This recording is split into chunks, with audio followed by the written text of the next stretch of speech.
Alrighty.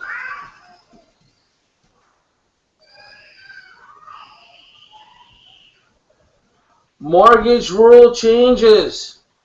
Well, it's really important to understand as a real estate investor what the government has been doing to slow things down. They take a look at the real estate market as being a freight train. They don't understand why the Canadian real estate market is moving so fast, why values are still increasing, and why Canadians are becoming indebted more and more and more. Well, I think what the government needs to realize is that the wealth of Canadians is in the equity of their home. That's why they're choosing to get indebted more and more and more. I think the whole dynamic of wealth in Canada is shifting, where individual workers who worked in jobs and had long-term stability in jobs invested in their pensions. I think Canadians now are realizing that they can no longer depend on their pensions. So what they're doing is they're choosing to invest in real estate as a way for retirement.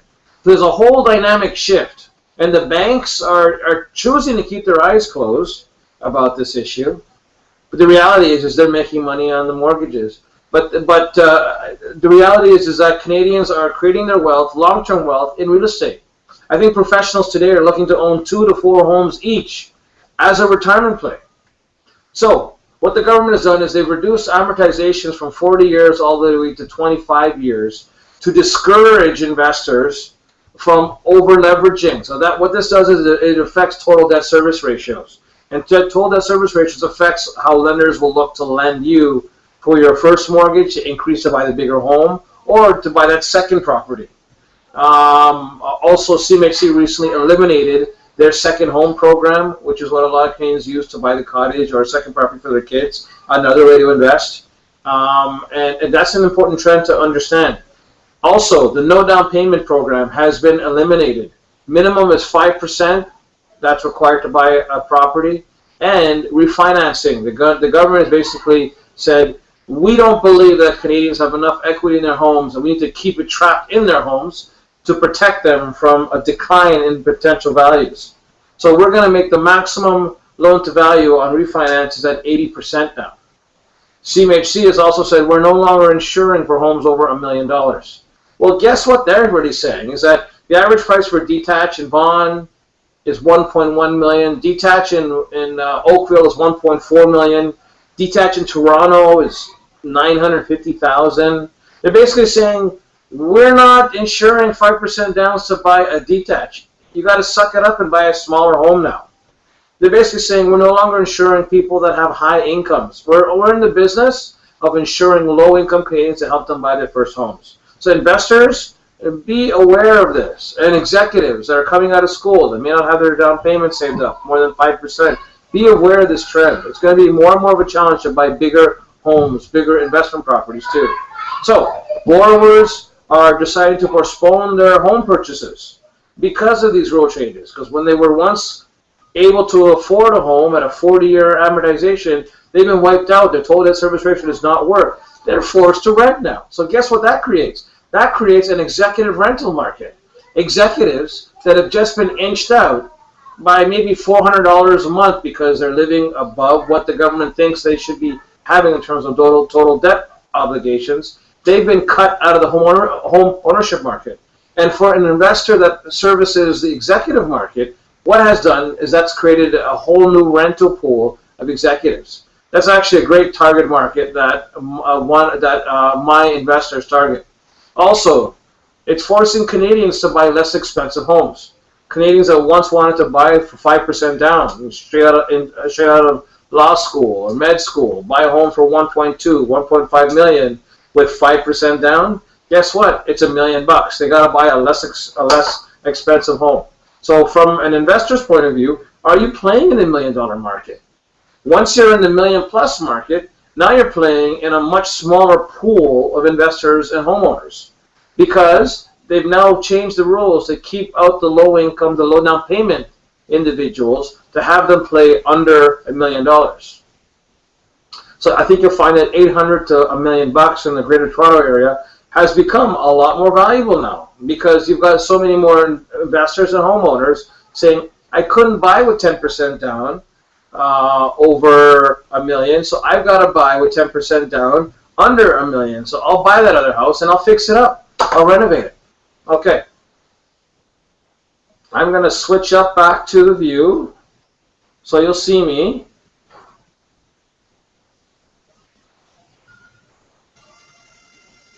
Hey everybody, I took off my Canadian toque or my winter hat for Canada Day. Hope you're able to watch your Canada Day. We're just about to wrap up. We've got 20 more minutes left, and we're going to go through some more insights and data, okay? So, let's continue. Back to the screen share. All right. I'm excited. I've got some great data to share with you.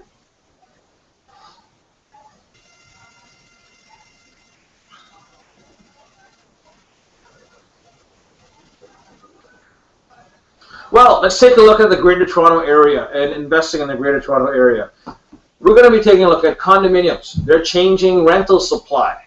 We're going to take a look at low-rise federal provincial infrastructure investments, vacancy rates, low-rise versus high-rise. I got some great insight on that thanks to RealNet, old versus new homes. And then we're going to be finally ending up with smart investing rules. And don't forget, we're going to take a look at 2 case studies after that of real investments that you could be looking out for. Okay, let's go on to our first one. So, high-rise condominium supply. Are you concerned about the number of condominiums being built in Toronto today? Well, you know, being someone who's really had his finger on the pulse of condominiums for the last 6 to 7 years in the Greater Toronto Area, I'm concerned. The plain reality of it is, and you know what? I don't care what the real estate agents say, people that are selling brand new pre-construction condominiums. The reality is that we've got record high levels of high-rise developments, the GTA, that we have never seen before. And what's going to happen? It's invariably going to affect how values in the Greater Toronto Area will be looked at for condominiums. We've got so much supply being built. Mind you, as you saw earlier, we've got about 100,000 immigrants coming into the Greater Toronto Area, and they are looking to live. You know, most immigrants, they don't have the income level to buy, but they will be looking to rent. So they will be consuming the rental pool of all these investor condos that are looking to rent. But what about all these condos that people will be flipping out once they finally close on them? These investors who are saying, you know what, I want to cash out, I want to sell it. How's that gonna affect the condominium market? How's that going to affect the real estate market, having all this supply of condos for sale? I'm not too encouraged of a really booming condominium market, although we've had some really great numbers coming in recently of strong sales activity. I think it's important to understand that condominium developers have adjusted for this changing in the market, and they've provided a lot of incentives, and the pricing is extremely competitive. The really high pricing that I saw 2 years ago, 3 years ago, at $650 a foot, $700 a foot. I'm not seeing projects like that come out these days, except in really prime areas. There was a recent launch on University where I think it'll be 600 plus a square foot. But now I'm seeing pre-construction projects a lot less. I'm seeing inventory being sold really competitively priced, and investors are now looking at, you know, where is the deal? Where will people look to rent? And how small of a condo can I get? Large condos still have an issue, but the owner-occupiers, the baby boomers shifting from homes into condos, that is increasing. We take a look at the trend of baby boomers. And baby boomers are saying, you know what, I want to be in the city now where I can go and see my grandkids. I want to go see a play, watch the Jays play, you know, watch the Maple Leafs play. I want to stay downtown. And in the summertime, the concept of urban cottages has really encourage larger condos to be consumed. So there's an interesting dynamic happening in the city where I don't think the market's completely going to fall out, but it's important for investors to really have their eyes on, you know, what's the supply of rental availability, rental property availability, and what's the demand of renters in the Greater Toronto Area. And as soon as there's a really large influx of supply, invariably what's going to happen with a consistent demand is there's going to be a decline in rental values. And it may be just temporary, but it's important to understand that. Okay, we're going to go on to one of the most important issues happening right now, intensification and looking at federal and provincial infrastructure. The Places to Grow Act is an act that's affecting right here in the Greater Toronto Horseshoe area. This is the Golden Horseshoe. And what you see there in green is all the protected lands in Ontario where the government has said basically, we're not building there. And all the purple, what you're seeing in there, are all of the major urban cores where there is development happening. And do you see something there? Do you see a shortage of developable land? Well, I definitely do. And it's important to understand that large, low-rise suburban projects will be by way of the dodo bird in 10 to 15 years in the Greater Toronto area. We're consuming so much land, building so many homes for low-rise, that I think what we're looking at is there's going to be a shortage of homes, detaches, freehold property, and intensification and condominiums will be the new class of home ownership in major urban centers in the long term. So it's important to understand that. Now, when we're looking to invest, and when you're looking to invest in the Greater Toronto area, looking at expansion projects, looking at what's happening in the market and where value is created is important. I, as an investor, are looking for highway and transit expansion. These are multi-million-dollar investment projects by the federal, provincial, and even municipal governments. And what happens with transportation is they reduce commute times. Executives, people who have money, don't mind driving out further out next to these highways, next to these transit expansion areas to get to work, to buy the bigger home. Let's just face it, an executive that wants a 2,500 square foot detached double car garage home in the Toronto area, they're looking to spend over $1.4 million. Well, hey, why not buy it for $1 million if it takes the exact same time to get to work downtown every day? Why not buy it for $600,000? And that's what transportation does, new highways. So let's take a look at the 404 expansion north of Newmarket into Bradford, and then Highway 27 north. We've got two other highways will be going on. So this is what's happening in North York. Viva Next, a joint initiative.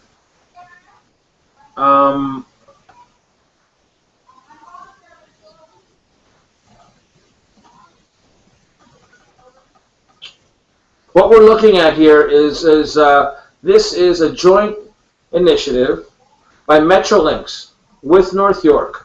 And if you take a look at this, it is a massive development of rapid bus transit system, going through Markham and taking it north all the way along Yonge, past Newmarket.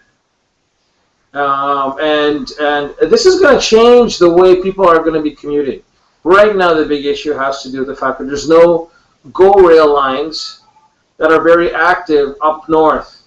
So these rapid transit systems are going to be creating faster commute times in the GTA, and executives and young professionals who want the bigger home and still want to work downtown, still want to get to work in the city, can do so. So it's important to take a look at these. I'm really excited about areas like Keswick, Bradford, Willowberry West, or Bradford, Willowberry East, and those particular markets. Next. And this is one of my favorite areas, is the 407 expansion east of Pickering to Oshawa. So the 407 ETR, as you know, has changed the landscape of northern Toronto. Now the city north of the city, Vaughan, is one of the fastest and richest growing markets in the Greater Toronto area. And I think the 407 has a lot to do with that. That highway has created massive activity, decreased travel times for many families, homeowners, and businesses. And the same highway is coming out east into Durham. Now, Durham has been a sleepy market for the last 20 years. The west, we're talking Peel, we're talking Oakville, Mississauga, West Toronto, Vaughan, Markham. The west has boomed, but the east has a lot of affordability and a lot of options for Torontonians. Now the east will be opening up. I don't know if you noticed, but there's a north-south highway connecting the 407 to the 401. That 401 on every weekend during the summertime is locked going out east. All of the cottagers going up the 115 and 35 to Peterborough. Well, guess what? Baby boomers, cottagers, will that trend decline? I don't think so. And the government sees that. There needs to be an opening of the traffic flow going east to cottage country to service the boomers. So these markets out east in Durham, we're talking near the 407, North Ajax, North Whitby, North Oshawa, North Curtis, Bowmanville. These markets are showing tremendous opportunity because it's 407 expansion out east.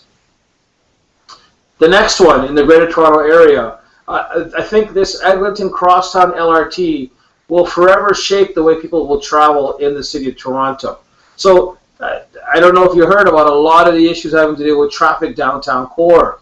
And right now, the exciting thing is that players like Empire with Hub, right at Eglinton and Oakwood, and some of the expansion and some of the mid-markets in the Greater Toronto Area, like at Keele and Eglinton, Weston and Eglinton, considered mid-market entry level. I still see that as a tremendous opportunity for Torontonians to be looking to invest close to a subway line. Because as you know, if you take a look at values along the Bloor subway line, values are tremendous. You take a look at Keele, you take a look at Jane, you take a look at St. Clair West, you take a look at Leslieville East, you take a look at Danforth East, anywhere along public transit lines, it is proven real estate values are higher. Tenants will pay more rent. There's great investment value and returns. So the LRT lines, and what was interesting that I found out in doing this research, is take a look at Finch West LRT. Take a look at that Finch West connecting up to Humber College. I wasn't really cognizant of this. I knew about the extension going up into Vaughan, downtown at Jane and Highway 7 through York University. I knew that area was transitioning, getting a very rich market, but I didn't realize about this LRT, Finch West. That's some really exciting stuff. We've got some really low to mid-level markets there. You know, Finch and Islington, Kipling and Finch. There's really great deals at detached bungalows under $420,000, under $400,000. You know, starter homes. There's some really great opportunities in the Toronto area because of these investments in transit systems. Okay, locally, let's take a look at vacancy rates right now. My big concern as an investor, and actually this is more of a Canadian and provincial way I look at it, is as an investor, will you be looking to invest to buy a property where we're seeing vacancies increase? The reality is no. If vacancies are increasing, what that means is that there's less demand for property supply. That is not the time to be acquiring. It is a time to be shedding down your investment portfolio, becoming lean and mean, letting go of the dogs and focusing on your stars. So if you take a look at markets like Newfoundland and Nova Scotia and Prince Edward Island, where vacancy rates have been steadily increasing since 2010, New Brunswick. You know, these markets, those are markets I would not be looking to acquire right now. Vacancy rates are increasing. Why would I be looking to invest in a market where there's more vacancy? Well, take a look at markets like Alberta, Ontario, Quebec, Saskatchewan. Declining vacancies. This is confirmation that Ontario, although we're dealing with export issues right now in Ontario, there's still declining vacancy. And guess what? Immigration has a lot to do with it. We have people that are coming here that need a place to live.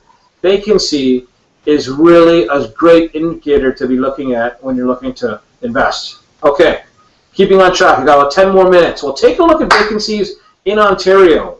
These arrows indicate increasing vacancy, decreasing vacancy, and flat vacancy within the last year. Do you notice the markets that are increasing their vacancy? Well, Ontario, not all of Ontario is tremendous. And you take a look at markets like Ottawa, they're increasing their vacancies, and it's 3.7. Windsor had some of the highest vacancy rates in all of Ontario, is on the decline, but it's still 6.3. So investors getting in there, they're really gambling. But guess what? Toronto, 1.6, not a surprise. Everyone wants to be in Toronto. It's flat. Guelph, increasing vacancy, 1.6. It shows why they're selling a lot of investment condominiums down there. There's a lot of projects going on there. Hamilton, increasing vacancy of 3.7. I think there's something cracking. Well, you know what? There's a very large investment network that you and I both know of, spelled REIN, and they're sending a lot of investors there. Are investors cognizant about trends like this? It's really important to see. So I like to go where not everyone's going. Take a look at Toronto. Take a look at Oshawa. 1.6%, equivalent to Toronto, and it's declining vacancy. Do you notice this? It is the only market in Ontario where vacancy is declining. That is something to note. Okay, so this is one of the hints. Let's go on to the next slide. We are wrapping up here. We're going to be going directly into signs of a perfect rental neighborhood. So this is from my numerous years of experience. I'm going to be switching on so you can watch me while I talk about these, okay?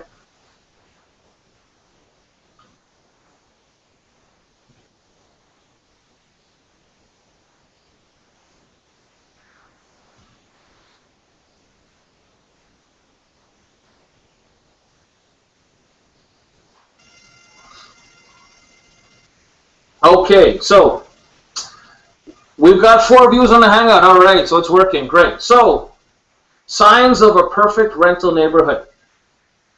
Where would you want to rent? Well, I'll tell you where I want to rent. I want to rent somewhere where there's new properties and there's no repairs. As an investor, do I want to fix anything? Absolutely not. I make too much money doing what I do. So investors really got to take a look at quality of property when they're looking to invest.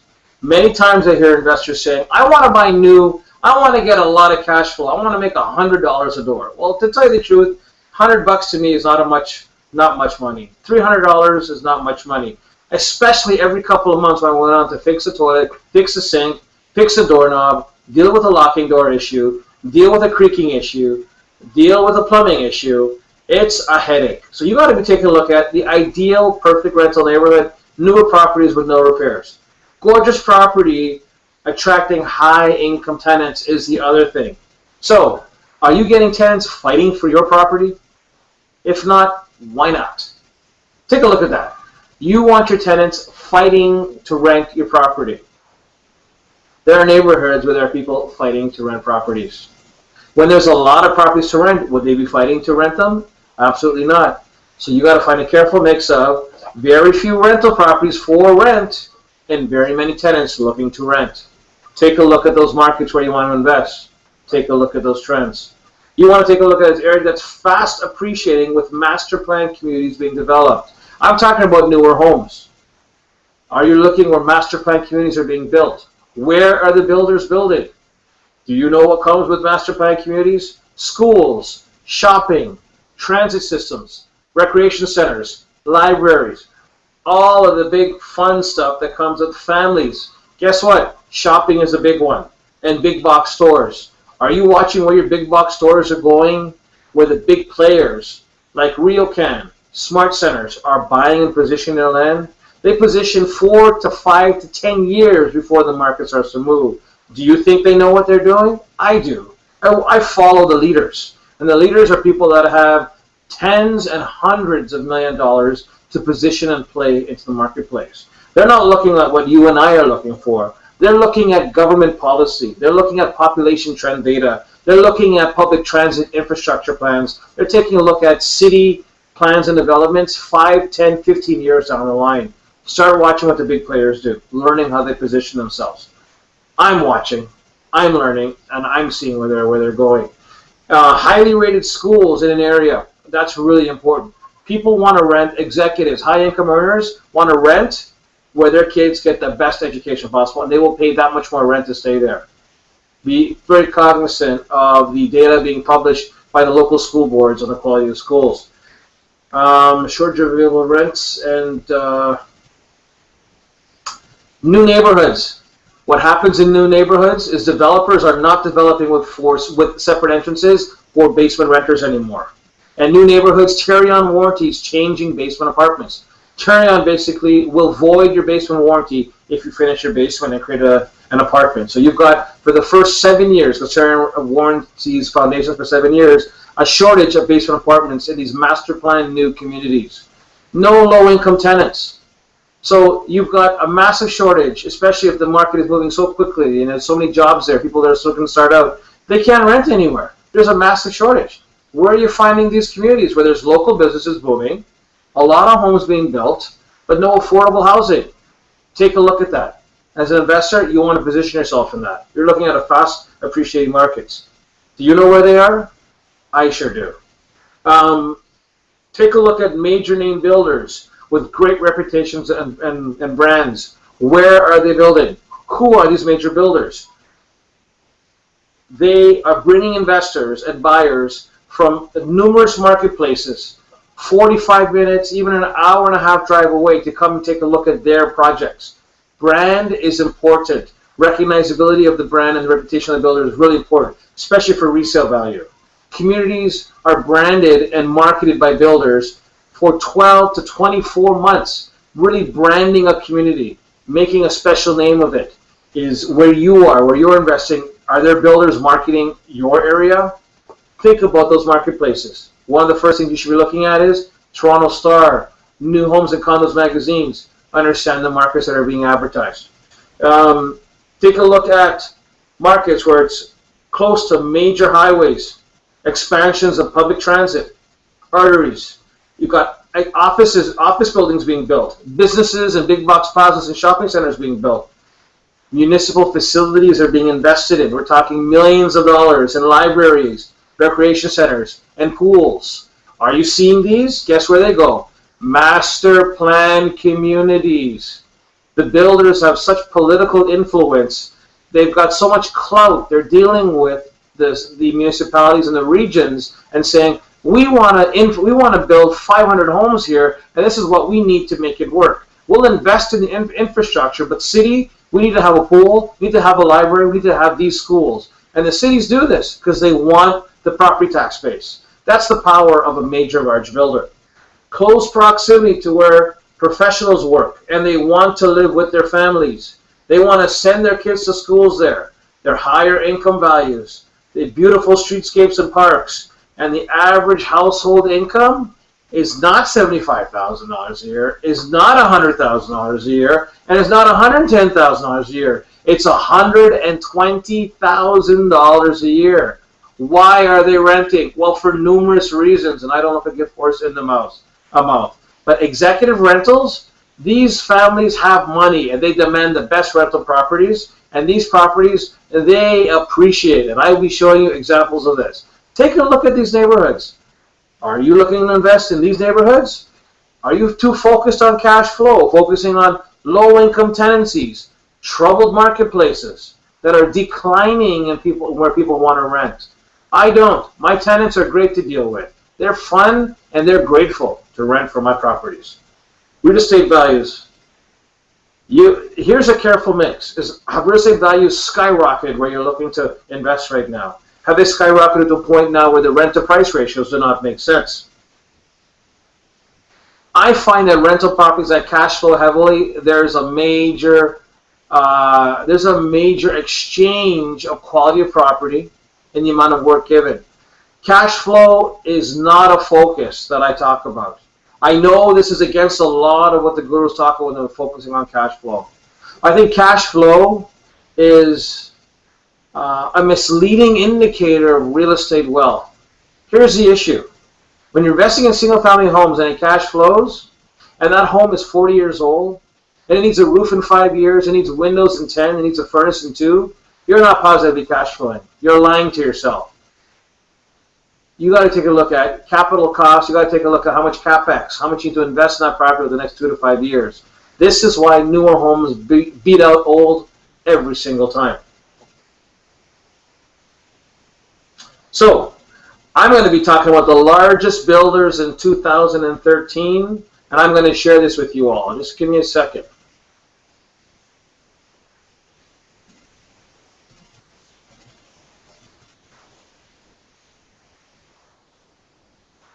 Okay, these are the largest builders in Ontario in 2013. Low-rise, Mattamy, Fieldgate, Paradise, Minto, and Tribute. Watch where these builders are building. They've been highly rated. They are movers and shakers. Marketplaces, cities create infrastructures around their projects. High-rise builders, Menkes, Tridel, Daniels, Great Call, Pressford, Empire. Watch these players. Be very cognizant of where they're choosing to build.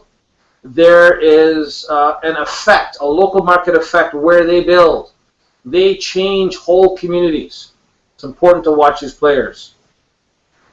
Low-rise pricing. Well, you know, this is something that is really important when you're looking to buy new. And it's now 9:01, for over the 1 hour. I'm going to ask that you be patient with me. We're on the final leg of this presentation. This is a really important slide, and there's a lot of insight that I wanted to really share with you here. Okay? This was prepared by RealNet. George Karras has done a phenomenal job with that company, and I've learned a lot from watching his presentations, and I'm borrowing this from him. The average price in their new home price index for low-rise has diverged from low-rise upwards of $82,000. Sorry. I didn't mean that. Sorry. I meant something else. The divergence of high-rise to low-rise is over $237,000.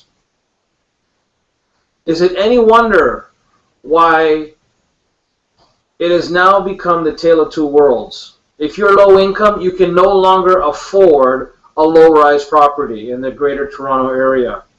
You're now forced to live in high-rise product, in condominiums.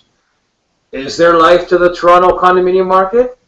Well, guess what? Affordability is one of the great things. Now you're taking a look at that average price. That average price has been pretty stagnant for high-rise from 2012 all the way to 2014, stuck at $437. Well, guess what? The average price per square foot has increased steadily to $548 per square foot. But you're asking me, well, how's that possible, Randy? How can the price per square foot be increasing steadily over the last 2 years, but yet the average new home price for high-rises has been stagnant? Well, guess what's changed? The size of the condominiums have declined. From 2009, the average condominium was 890 square feet. It has declined by over 100 square feet to 796 square feet for the condominium. So we're talking about smaller condominiums and more of them to create affordability. Interesting statistic. Since 2004, high-rises have increased 7.2% per year. And since 2004, low-rise has increased 10.3% per year. Any wonder why high-rise is racing away from low-rise? Is it any wonder why low-rise is racing away from high-rise? Are you seeing what I'm pointing to in terms of opportunity for investments? Do you want to invest in something where the average price is stagnant? Or do you want to invest in something where the average price is increasing? What I'm saying is low-rise freehold property is showing tremendous opportunity for investment. I like new, and here's a really interesting stat. It's going to blow you away. Did you know that a new home in a community that's $675,000 being sold by the builder is being sold next door, resale, just completed, for an average of $82,000 less?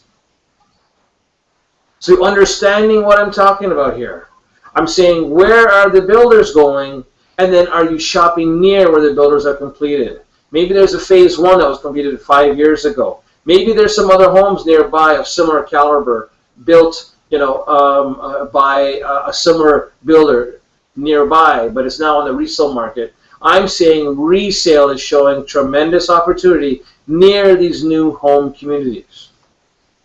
If you have questions about that, you know who to call. Now, we're going to go on to 2 case studies and we're going to wrap up. So, quickly, case study, new tribute home. This was purchased new from inventory. It was purchased from the builder in November 2012 for $301,000. I know this deal intimately. I was involved in it intimately. It was rented for $1,900. The rent-to-price ratio was 6.3. If you want to know how I got that, take the monthly rent divided by the price. That property, 1 year later, sold for $375,000. Here are the pictures. Any wonder why it rented for $1,900? If you're an executive, wouldn't you want to rent this property? Take a look at the upgrades. 9-foot ceilings, gleaming hardwood, brand new and gorgeous. Cookie cutter, gorgeous property. Well, in November 2013, this property sold for $375,000, which is almost a $75,000 appreciation. Still rents for $1,900, and that was a 25% per annum growth rate. And guess what? In June of 2014, that's this month, that same property today is worth $420,000. The per annum increase in value is again 24%. If you are an executive looking to invest, and it's not the kind of return you want, guess what? These tenants love this property. They do everything in it, and the investor does nothing. Okay, the next case study we're going to. This property is a great Gulf. New townhome, freehold, purchased for $262,000 in April 2012. It rented for $1,650. Guess what the rent to price ratio is on that? Take the monthly rent, divide it by the purchase price, multiply it by 5,000. It's 6.3. Exact same as the other home. It sold 2 years later in April of 2014. Exactly 2 years for $328,000 for $66,000 appreciation over 2 years, or 12.5% per annum growth. Half of the other home, the townhome. However, the property still continues to rent for $1,650, and townhomes in this particular market, you cannot find them anymore. The moment they come up, they sell right away. Do you see an opportunity here? Look at the master ensuite bath, standing shower, oval tub. Take a look at that beautiful deck, beautiful kitchen, nice garage. Tenants are fighting to rent properties like this. Now, you want to keep in the loop? I have a monthly cash flow game in the Greater Toronto Area. It's called the GTA Real Estate Wealth Creation Meetup. I'd like you to join that. There's the URL, meetup.com/Scarborough Real Estate Investing Meetup. Scarborough-Real Estate-Investing-Meetup. Or just Google GTA Real Estate Wealth Creation Meetup. Come out and learn. I am also going to be continuing to hold these monthly Google Hangouts. It'll be www.condoinvest.ca/hangout. Register there for the next one. You want to call me? There's my number, 416-970-4663 if you have any further questions. My name is Randy Ramadhin. I am very grateful for you attending this Google Hangout. I know that there was tremendous value here. I know it was my first one and we had a lot of hiccups. But if you want to attend this same presentation about a month from now, I'm going to have everything working a little bit better. I'm going to have even more data on there. And I want to see you on the other side of a great deal. Thank you very much for listening. Have a great day.